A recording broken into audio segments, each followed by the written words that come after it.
सुधारना है तब वो परमात्मा हमें जरूर मिलेगा। तो क्या भूल हुई है इसको आज अच्छी तरह समझेंगे। किस कारण हम आज तक भटकते ही आ रहे हैं। सतयुग बीत गया, त्रेता बीत गया, द्वापर बीत गया, लेकिन हम आज भी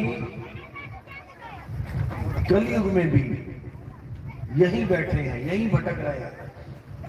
अगर हमारी मुक्ति सतयुग में हो गई होती तो हम त्रेता में ना आते। अगर त्रेता में हमारी मुक्ति हो गई होती तो हम द्वापर में ना आते। द्वापर में अगर हम मुक्त हो गए होते तो आज हम कलयुग में यहां बैठे ना होते, हम सबकी मुक्ति हो गई होती। लेकिन दुख के साथ कहना पड़ रहा है कि अगर हम आज यहां बैठे हैं तो इसका मतलब अभी मुक्ति नहीं हुई है। अब ये मुक्ति ना होने का कारण क्या है? सतयुग में क्या हमने भक्ति नहीं करी होगी?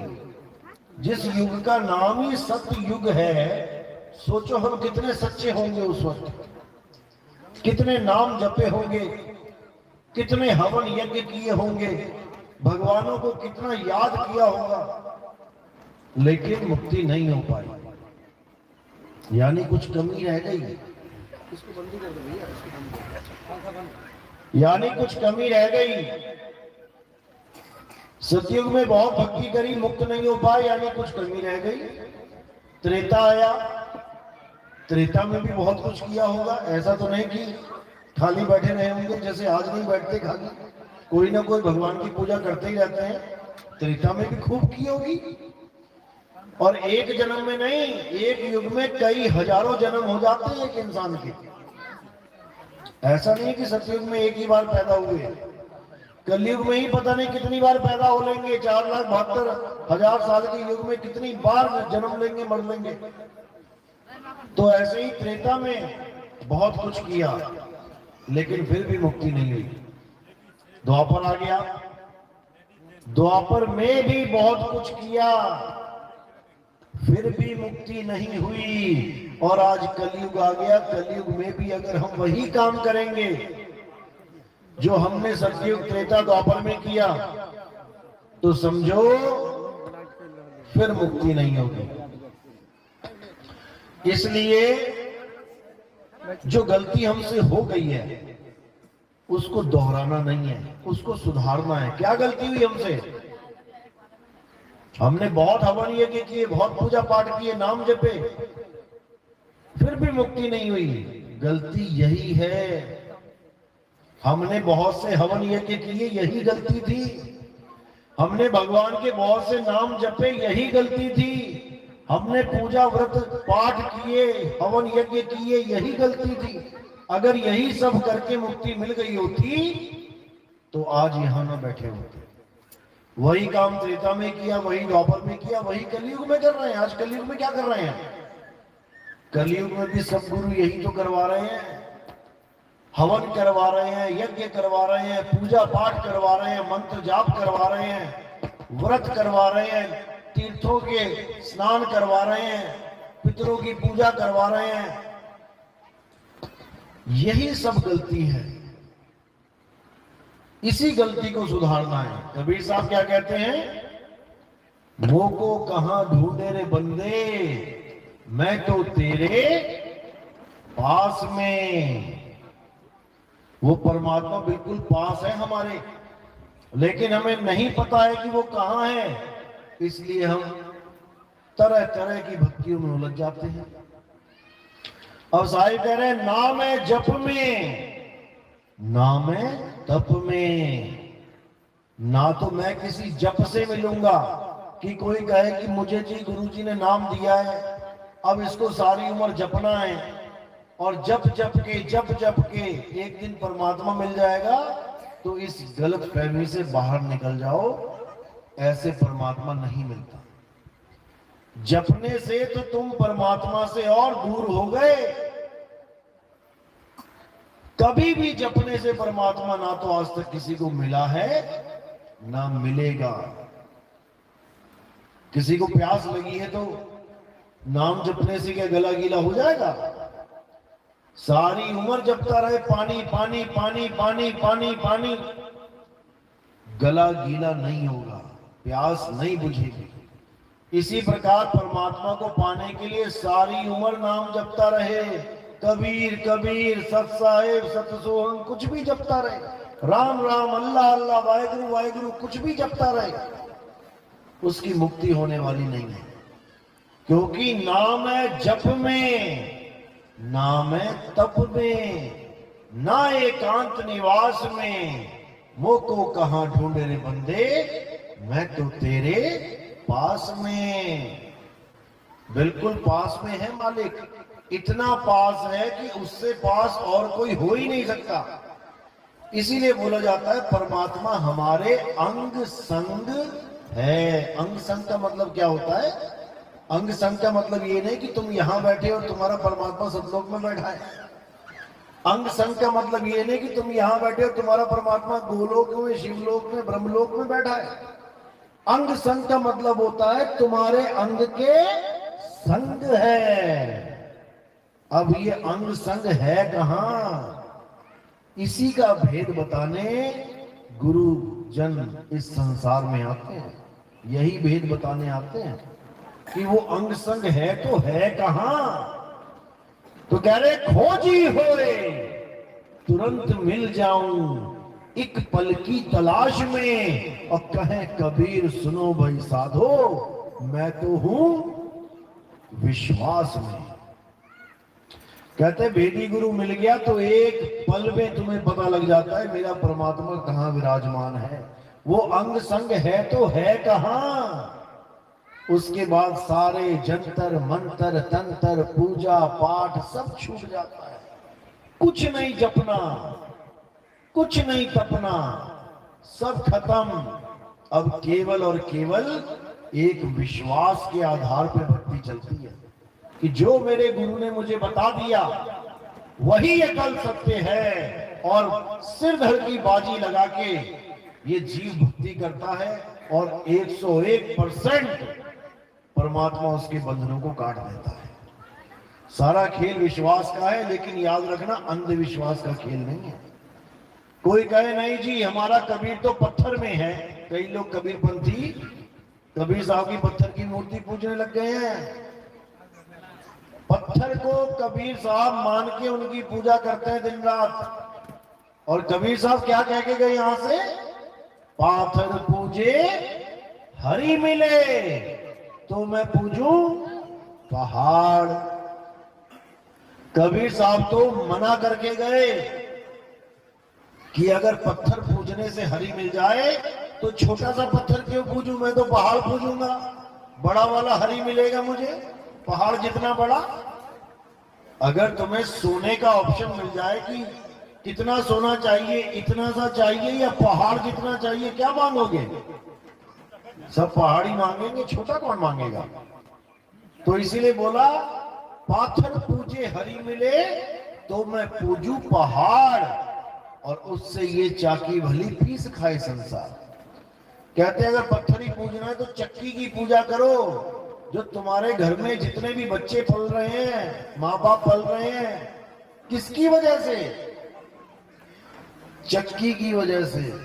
जो तुम लोग सुबह उठ के रोटियां खाते हो, ये कहां से आती है?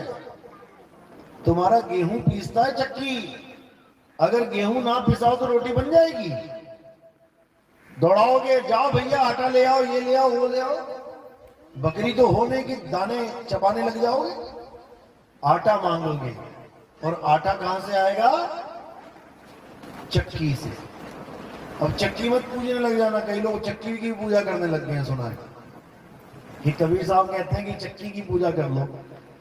वो तो एक मिसाल दे रहे हैं तुम्हें, उदाहरण बता रहे हैं कि जिस पत्थर को तुम भगवान मान बैठे हो, जिस पत्थर को तुम परमात्मा मान बैठे हो, उस पत्थर में इतनी हैसियत नहीं है कि अपने नाक पे बैठी हुई मक्खी को भी उड़ा दे।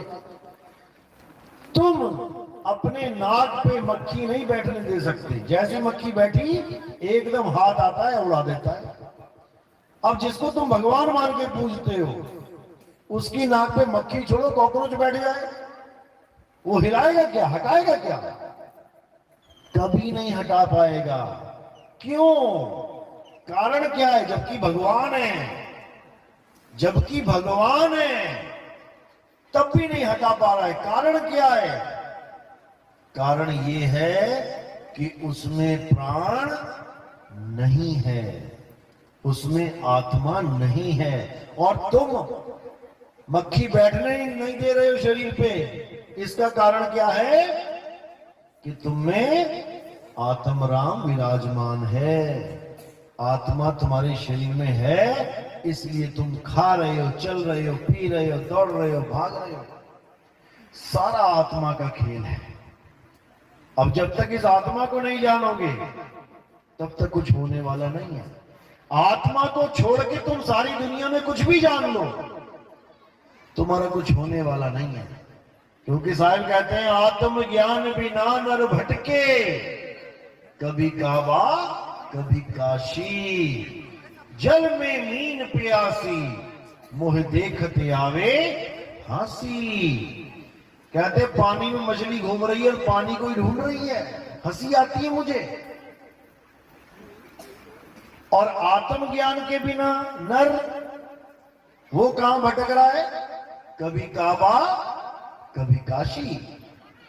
जो मुसलमान भाई हैं हमारे, वो भाग रहे काबा की तरफ, और जो हिंदू भाई हैं हमारे, वो भाग रहे काशी की तरफ। लेकिन कबीर साहब की नजरों में ये भटकते हुए जीव बोला गया है। आत्म ज्ञान बिना नर भटके। भले वो अपने अपने धार्मिक स्थल पे जा रहे हैं, वो अपने अपने परमात्मा को पाने जा रहे हैं, लेकिन कबीर साहब कह रहे हैं कि तेरा परमात्मा तुझसे दूर है ही नहीं जो तू उसे पाने के लिए कहीं जाना पड़े तुझे। ऐसा नहीं है। परमात्मा को पाने के लिए कहीं दूर जाना पड़े, ऐसा नहीं है। वो हमारे अंग संग है। कैसा अंग संग है? ज्यों तिल माही तेल है। तिलों के दानों में तेल है। अब तिल, अगर तेल को ढूंढने के लिए काशी जाए, बनारस जाए, दिल्ली जाए, बंबई जाए, तो उसको सयाना कौन कहेगा? और तेल है कहां? तिल में ही तेल है। ज्यों तिल माही तेल है, ज्यों चकमक में आग, और तेरा साईं तुझ में है, जाग सके तो जाग। अब मेरा साईं मुझ में है और मैं उसको ढूंढने के लिए, उसकी पूजा करने के लिए मैं पता नहीं कहां कहां जाऊं, तो मुझसे बड़ा मूर्ख कौन होगा? लेकिन नहीं समझ में आ रहा है, क्योंकि कोई बताने वाला नहीं मिल रहा है कि तेरा साईं तुझ में है तो कैसे है? कैसे मेरा साईं मुझ में ही मिल जाए? हम भोले शंकर की पूजा करते हैं और भोले शंकर को देखो, वो क्या कर रहे हैं? वो समाधि में लीन है, यानी अपने साईं को खुद में ढूंढने का प्रयास कर रहे हैं। हम विष्णु जी की पूजा करते हैं, विष्णु जी को देखो वो क्या कर रहे हैं? कमल का फूल पकड़ा है, शेषनाग की शैया पे लेटे हैं, आंखें बंद हैं। वो खुद में उस मालिक को ढूंढने की कोशिश कर रहे हैं। ब्रह्मा जी की देख लो, वो भी कमल के फूल के ऊपर बैठे हैं और ध्यान में मगन है। किसी को भी देख लो, सब ध्यान में मगन है, बस हम ही अपना ध्यान भटका के भटकते फिर रहे हैं। अब इसी को रोक देना है, स्टॉप कर देना है। बहुत भटक लिए, अब नहीं भटकना। दूध में ही घी छुपा है। अब दूध घी को ढूंढने के लिए 10 गलियां ढूंढ के आए तो नहीं मिलेगा। दूध में ही घी है, लेकिन कोई कहे कि दूध में हाथ डाल के घी निकाल लो, निकल जाएगा क्या? नहीं निकलेगा। हालांकि है उसी में, छुपा हुआ है, उसको प्रकट करना पड़ेगा। प्रकट कैसे होगा?